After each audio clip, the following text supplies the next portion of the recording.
Muy buenas tardes a esta nueva columna de ¿Qué está pasando? Noticias internacionales, latinoamericanas y de la Argentina. Tratamos de pensar las noticias, no de consumirlas, tratar de ver cómo se relacionan, qué está pasando en otras partes del mundo y qué es en realidad lo que se puede hacer desde acá. Quería mandarle saludos a Altano y Horacio, que la semana pasada estuvimos con ellos en la radio y que estuvieron en los controles ayudándome a que el programa sea posible. Vamos a volver a vernos en la radio, el último programa que creo que era jueves 19 de diciembre, no estoy muy seguro, pero era más o menos por esa fecha.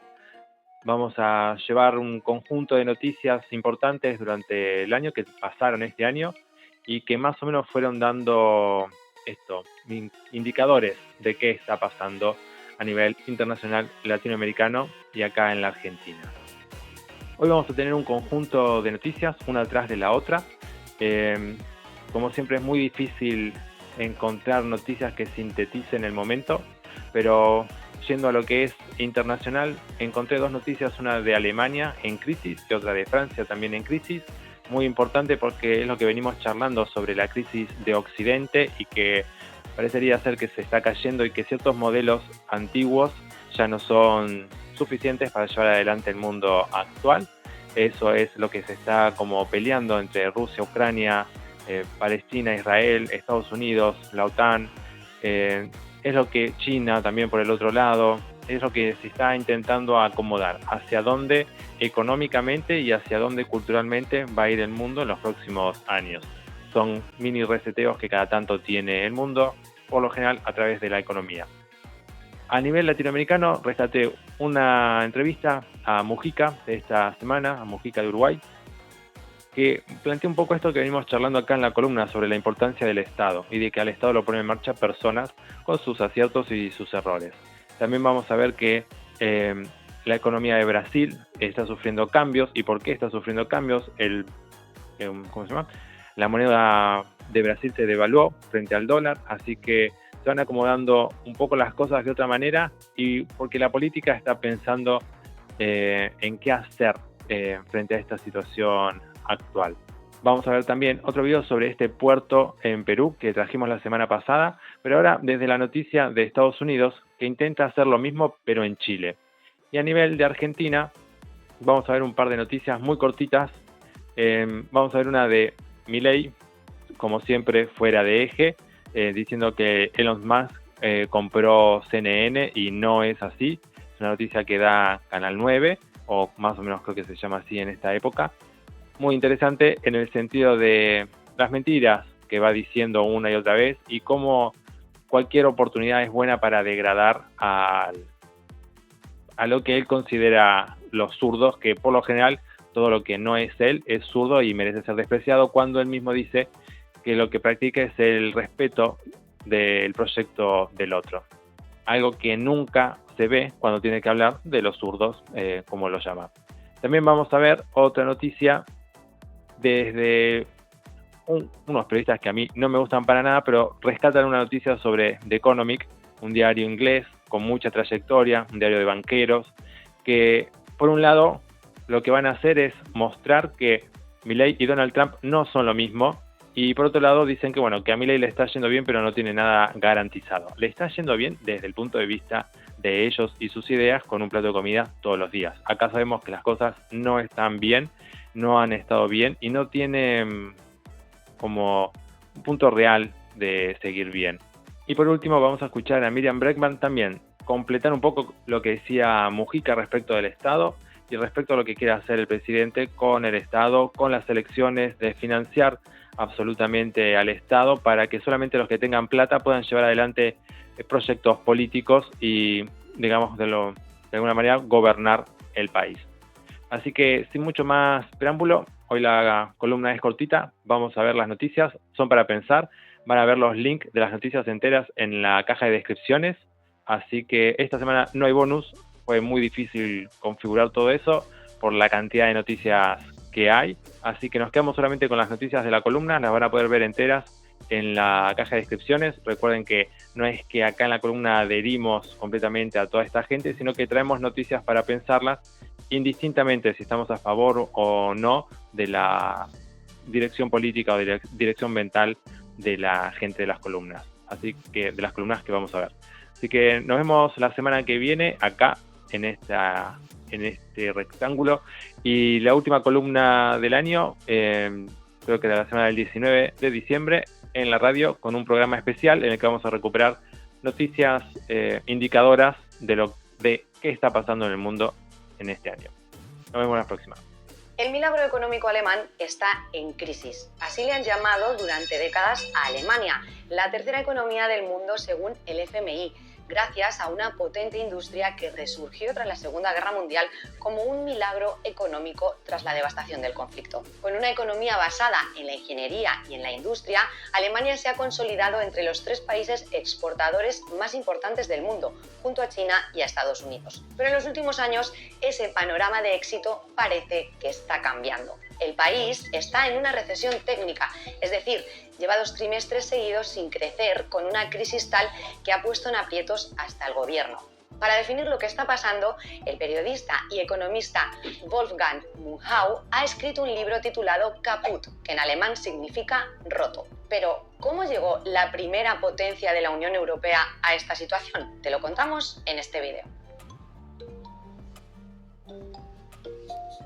Para entender la situación económica actual de Alemania, echemos primero un vistazo a los números.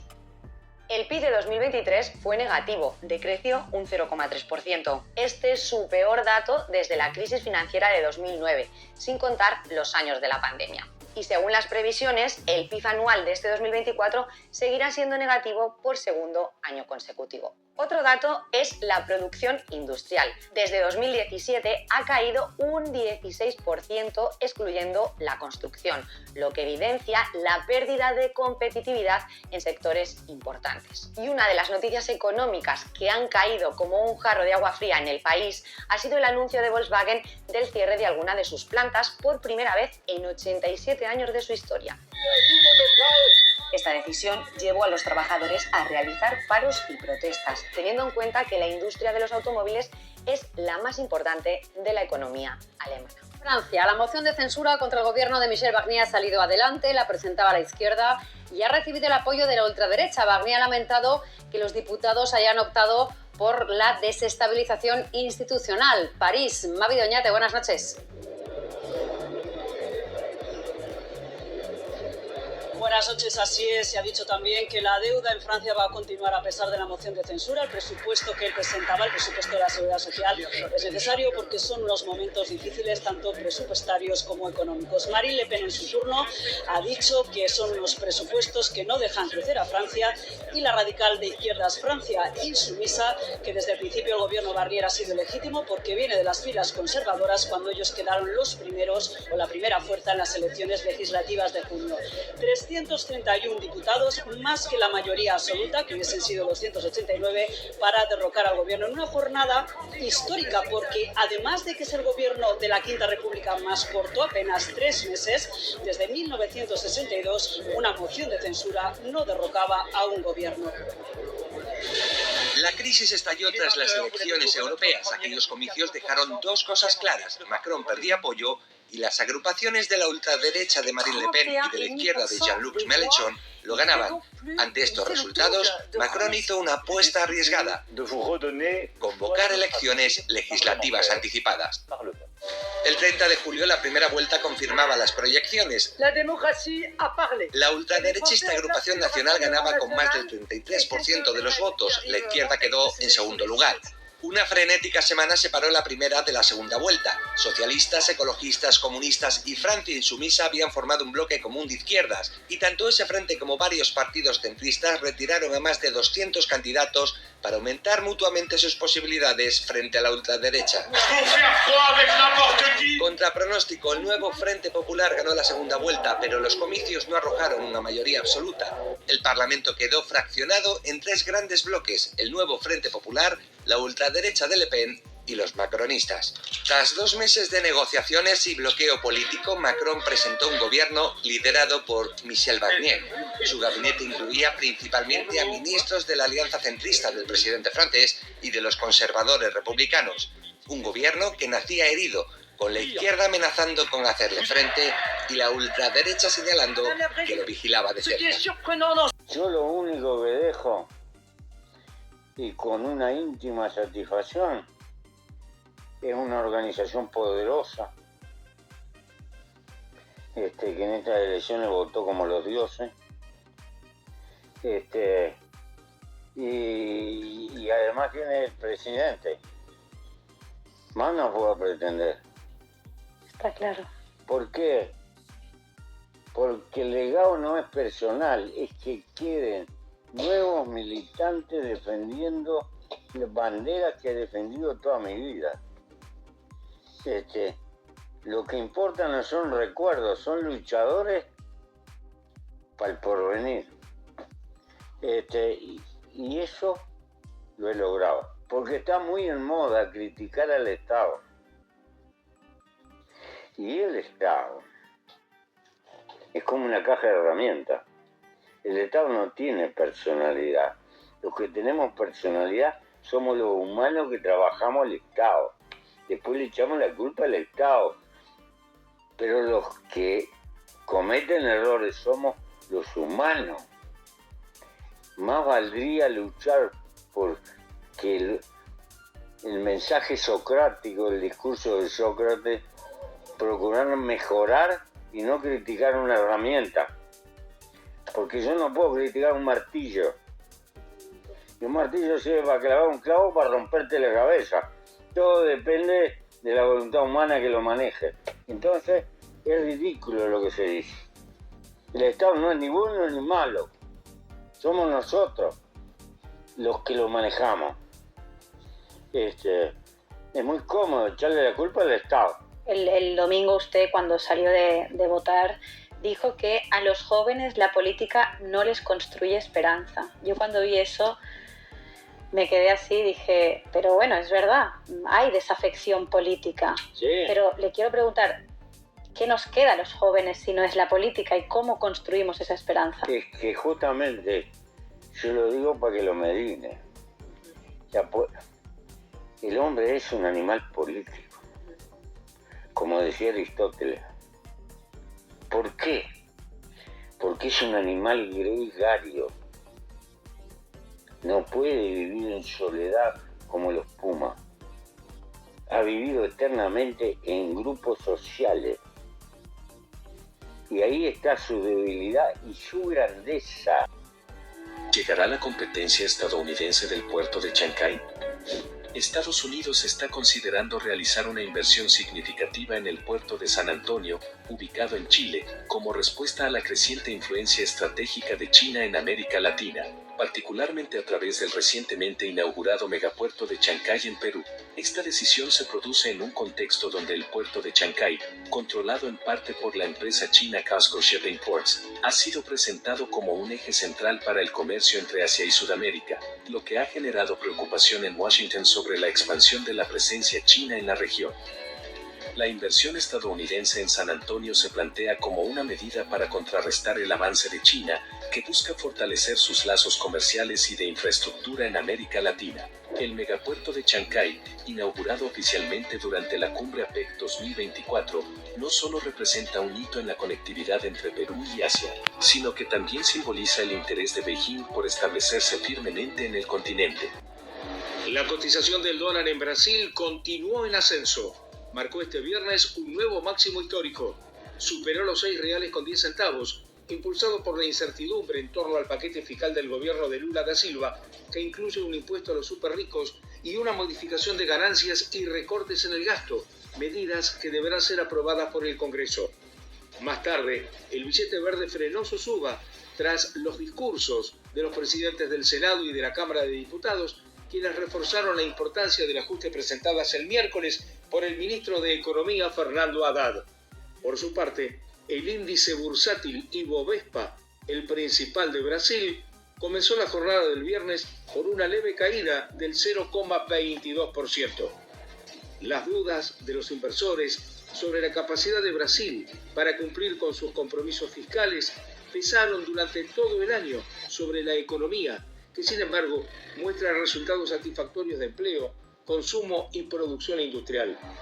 En este escenario, las miradas están puestas en el gigante sudamericano, porque el 5 y 6 de diciembre se desarrollará en Uruguay una nueva reunión del Mercosur. Javier Milei recibirá la presidencia pro tempore por los próximos 6 meses y quiere que el bloque sea un verdadero mercado común de libre comercio y no solo para industriales brasileños de San Pablo. El gobierno argentino analiza retirarse del Mercosur si no avanza el libre comercio en la región. Milei con Federico Sturzenegger, el ministro de Modernización. Hoy pasó a verlo. Está en boca de todos Sturzenegger porque tiene diálogo con Elon Musk. Que quiere hacer lo mismo en Estados Unidos, ¿no? Claro, y parece que lo podemos exportar a Federico Sturzenegger. Y ahora van a ver que se va a hablar un poquito mejor, digamos, de lo que haga Trump, porque hoy Elon Musk se compró a ese bastión woke inmundo que era CNN. Con lo cual ahora vamos a tener no solo la libertad en X, sino que además, digamos, vamos a tener, digamos, una cadena, digamos, que no sea tan socialista, tan zurdita, y entonces, digamos, empiece a informar otras cosas y dejen de mentir. El propio Donald Trump incorporó en sus filas a Elon Musk para replicar la experiencia de lo que está haciendo Federico Sturzenegger. Y de hecho, dentro de las cosas que he hablado y charlado con Elon Musk, está en contacto ya con Federico para replicar ese modelo. Es decir, estamos exportando el modelo, digamos, de la motosierra y de la desregulación a todo el mundo. Estamos cambiando el mundo, estamos haciendo un mundo más libre. Pero CNN no la compró Elon Musk. No, hubo un comunicado desmintiendo obviamente esta versión de Javier Milei. The Economist. Te piden la traducción. Bueno, mi odio no, sí, mi bronca, mi rechazo. Mi rechazo. No, es más fuerte. Contempt. Es desprecio. Desprecio por el Estado es infinito. Desprecio. ¿Qué cosa Javier Milei puede enseñarle a Donald Trump? What Javier Milei can teach Donald Trump? Enseñarle. Maestrar sería. Enseñarle. Claro, enseñarle. Nuestra entrevista. Y cuando vas al artículo, lo que te dice The Economist es que no celebren tanto trumpistas respecto de Milei, porque no son iguales. Trump y Milei. Cuenta la verdad. Bueno, ahorita The Economist es muy seria, cuenta la verdad. En su pensamiento. The Economist, ¿dónde se ubica? The Economist es absolutamente liberal en lo económico, a favor del libre comercio, del Estado mínimo, etcétera, etcétera, etcétera, pero a su vez es liberal en lo político y social. Por eso la derecha conservadora la considera zurda a The Economist. Está bien. La considera zurda.